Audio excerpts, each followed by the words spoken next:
नमस्कार सर्वांना, स्वागत आहे तुम्हा सर्वांचं आपल्या ॲक्टिव्ह करिश्मा यूट्यूब चॅनल। बघा, राज्यातील खाजगी बालवाड्यांसंदर्भात शालेय शिक्षण विभागाने खूप महत्त्वपूर्ण निर्णय घेतलेला आहे आणि तो कशा पद्धतीने असणार, अंगणवाड्यामध्ये याचा परिणाम होणार का, काय याच ज्या बालवाड्या आहेत या बालवाड्यांचीच नवीन अंगणवाडी होणार, हे सर्व सविस्तरपणे आपण या व्हिडिओच्या माध्यमातून पाहणार आहोत।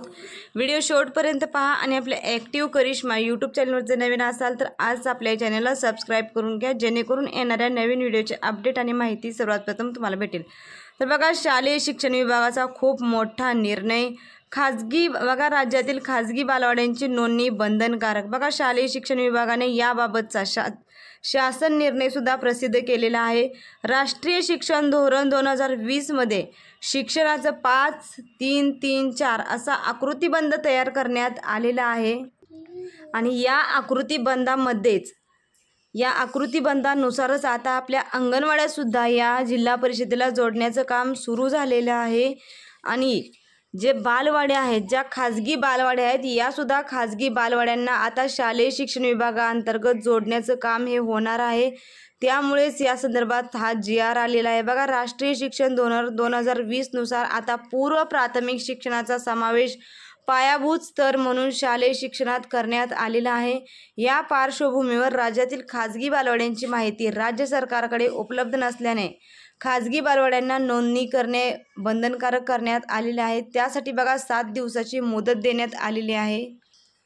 शालेय शिक्षण विभागाने याबाबतचा शासन निर्णय सुद्धा प्रसिद्ध केलेला आहे।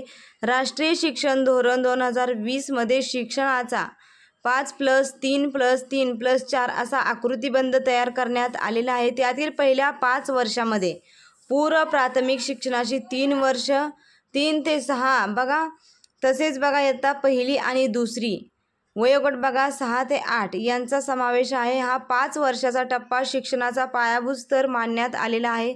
त्यानुसार पायाभूत स्तरासाठी केंद्र आणि राज्य सरकारने अभ्यासक्रम आराखडा सुद्धा तयार केलेला आहे आणि राज्य अभ्यासक्रम आराखड्यानुसार वयवर्ष बघा 3 ते 8 या वयोगटातील प्रत्येक बालकाला मोफत, सुरक्षित, गुणवत्तापूर्ण आणि वैकल्पिकदृष्ट्या सुयोग्य वातावरण मिळवून देणारे प्रारंभिक बाल्यावस्था संगोपन आणि शिक्षण सहज उपलब्ध करून देणे अपेक्षित आहे। सध्या स्थितीमध्ये बघा, वयवर्ष 3 ते 6 वयोगटातील बालकांना अंगणवाड्या, बालवाड्या, शाळेला जोडून पूर्व प्राथमिक वर्ग आणि खाजगी पूर्व प्राथमिक वर्गांद्वारे शिक्षण दिले जाते। त्यापैकीच शासकीय आणि स्थानिक स्वराज्य संस्थांच्या बालवाड्या, अंगणवाड्या यांची नोंदणी आणि माहिती महिला व बाल विकास विभागाकडे उपलब्ध आहे। परंतु ज्या खाजगी बालवाड्या आहेत या खाजगी बालवाड्यांची माहिती अजूनही या विभागाकडे नाही आहे, महिला व बाल विकास या विभागाकडे ही माहिती नाही आहे। त्यामुळेच ज्या खाजगी बालवाड्या आहेत या खाजगी बालवाड्यांसुद्धा आता नोंदणी करणे बंधनकारक करण्यात आले आहे। येत्या 7 दिवसामध्ये ही नोंदणी पूर्ण करण्याची प्रक्रियासुद्धा पूर्ण करायची आहे आणि लवकरच आता अंगणवाड्यांची संख्यासुद्धा वाढणार आहे। बघा, राज्याकडून केंद्र सरकारकडे प्रस्ताव गेलेले आहेत। त्यामुळे आपल्या राज्यातील महाराष्ट्रातील भरपूर अशा अंगणवाड्याची संख्यासुद्धा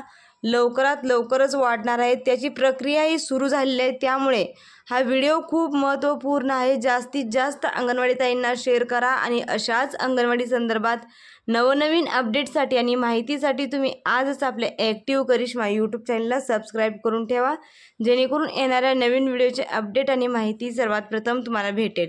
व्हिडिओ जर आवडला असेल तर व्हिडिओसाठी एक लाईक नक्कीच करा। धन्यवाद।